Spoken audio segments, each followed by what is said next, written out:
Our comparative health problem topic was infant mortality, and we chose to review the countries of the United States, India, Canada, and the United Kingdom.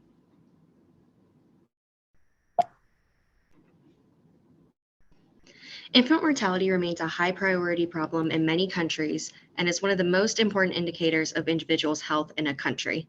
This also provides us important information regarding maternal and infant health. Rates of infant mortality vary between different countries due to the limited access of care for women and infants due to differences in the healthcare systems. Infant mortality rates are especially higher for those of lower socioeconomic status and those of minority races and ethnicities.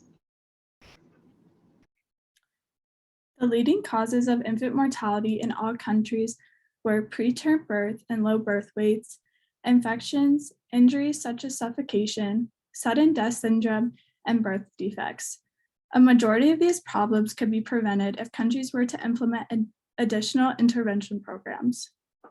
The risk factors for infant mortality include access to healthcare, income, socioeconomic status, employment, and maternal education. Out of the countries we reviewed, the UK had the lowest infant mortality rate of 3.5 deaths per 1,000 live births, and India had the highest infant mortality rate with 34.3 deaths per 1,000 births. The US and Canada both fell in between, with the US having an infant mortality rate of 5.6 deaths per 1,000 births, and Canada with 4.4 deaths per 1,000 live births. As you can see on the right, all of these countries have made strides towards lowering their infant mortality rate over the years. The government in each country has a significant impact on healthcare and infant mortality rate.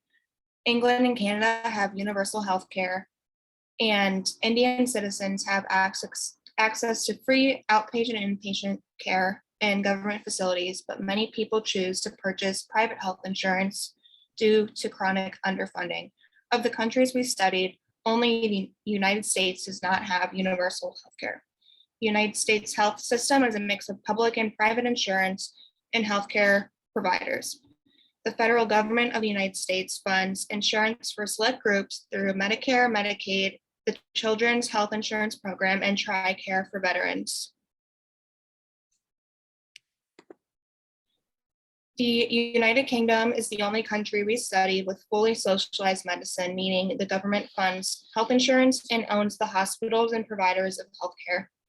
Canada has socialized financing of medicine, but healthcare programs are independently administered by the country's 13 provinces and territories. In the United States, Canada, and India, the states are responsible for organizing and delivering health services, which results in a variation of coverage, delivery methods, availability, and access.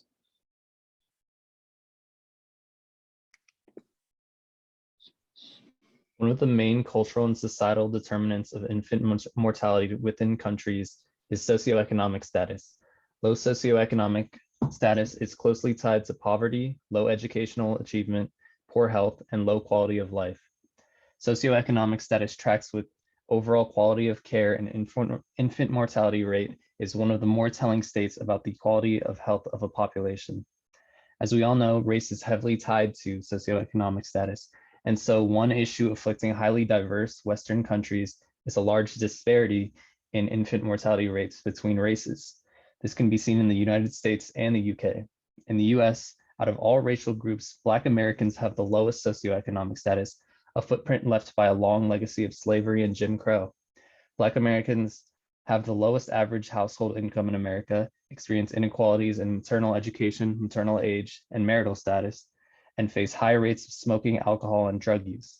These issues are largely driven by poverty and have resulted in an infant mortality rate of over twice that of white Americans.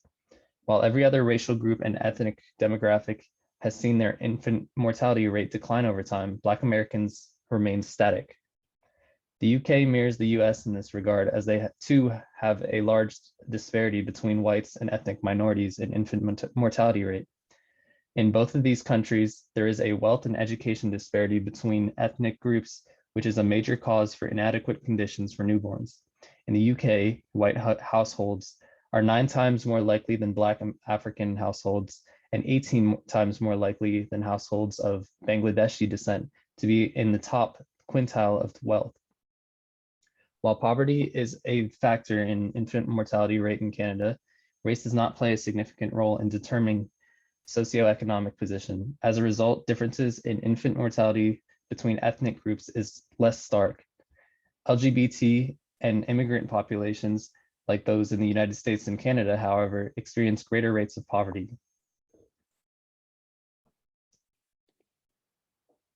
Unlike the US, UK, and Canada, infant mortality rates are not separated by race in India. While the impact of socioeconomic status is still evident, it is dictated more by India's caste system, which consists of rigid social groups. In Indian castes, people are born into their status within society, and for the most part, there isn't any room for financial or social mobility.